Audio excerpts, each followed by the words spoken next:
I've written some things down, but I try not to use them if I can avoid it. Last year, I had the privilege of being here as a member of our board when Ed Fulmer spoke. Ed, as many of you know, runs the Heritage Foundation in Washington. And it was remarkable to me, during breakfast, such as we had here, Ed said, Charlie, he says, I do presentations and speeches every day. And this is the toughest damn group I've ever tried to talk to. He says, I've worked harder at this than anything else. I didn't really appreciate what he said then, but I can tell you I do today. This is indeed a really special day for me. I'm taken, however, by many different emotions. I'm very grateful and honored for being selected as a Distinguished Alumni from Immaculate Conception High School, a very special place for me and one which has played a significant part in my life.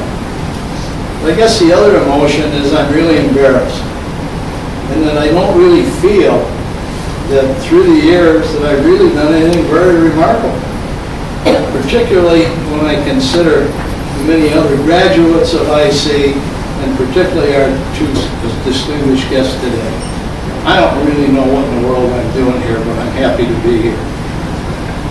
You know, I'm kind of reminded of remarks a number of years ago when John Glenn ran for president. He made his first run.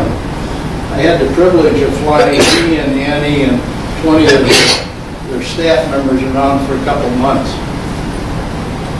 After that, by a year or so, I attended a dinner in Washington, Wright Brothers dinner, and for those in aviation, that's a prestigious dinner. The Wright Brothers Award goes to those people who are just very special in aviation.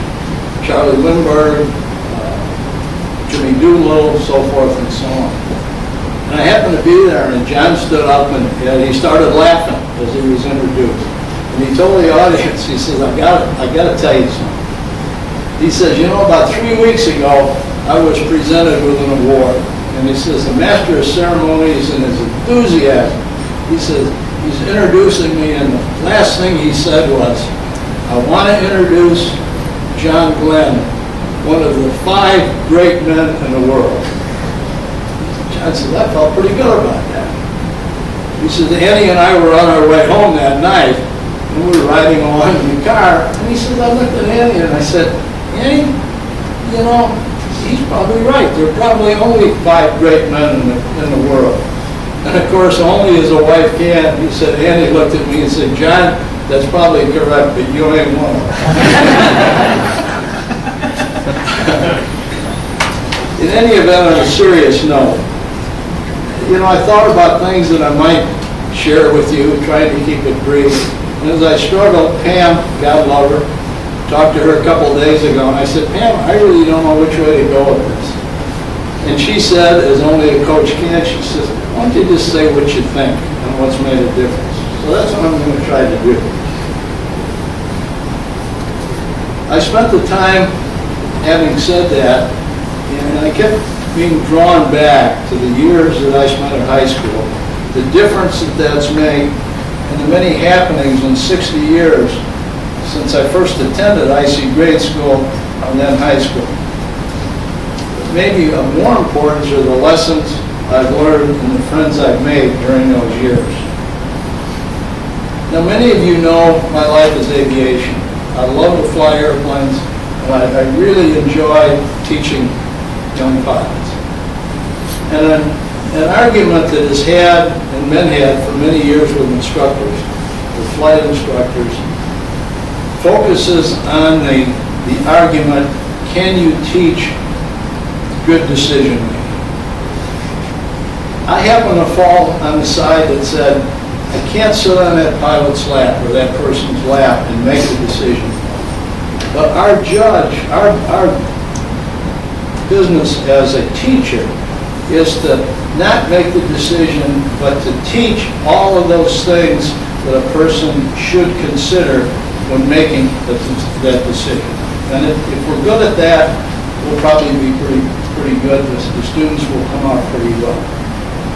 I think maybe to support that argument, and I brought just a short paragraph that I'd like to share with you. It was Charlie Lindbergh. Now, most of you, of course, know his famous flight in 1927, his Atlantic crossing.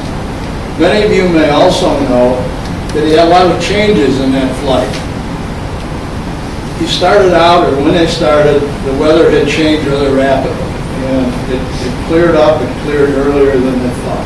It had rained for a couple days, the airplane was muddy, the field was muddy, and he wrote his reflections on his thoughts that I really think tie closely to this decision-making process.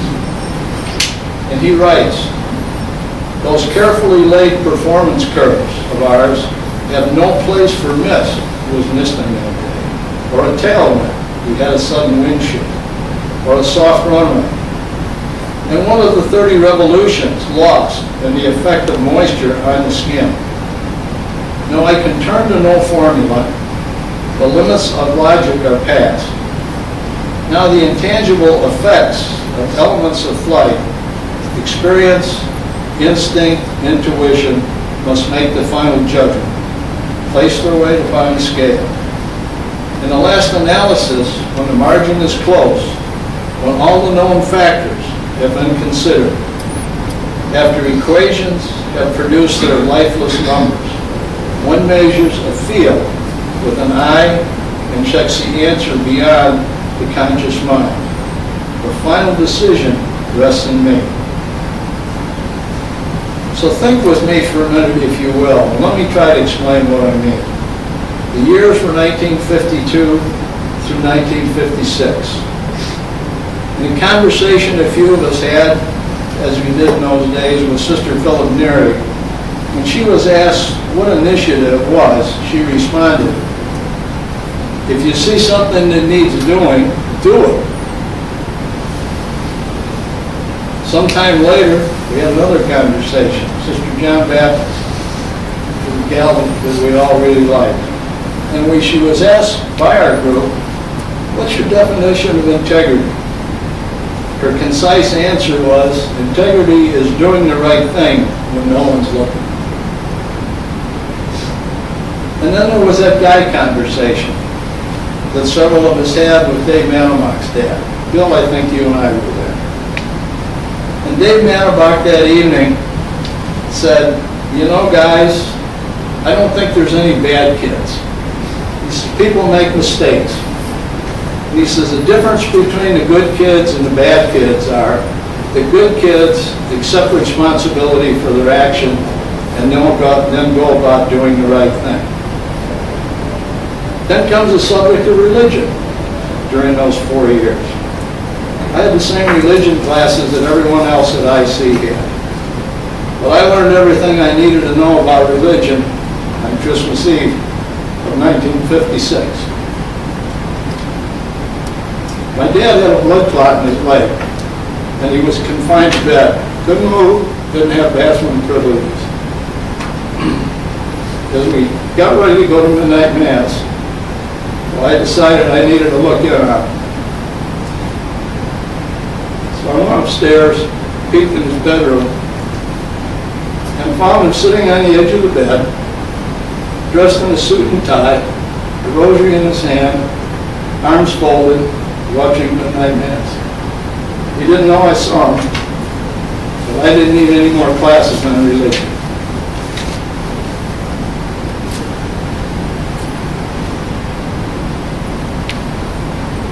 And finally, as some of you may know, I graduated from the University of Notre Dame. It was a dream of my folks that I attend that distinguished university. One problem existed. I wasn't very smart. And as I applied, I didn't hear anything for a long time, which we all decided that probably wasn't very good.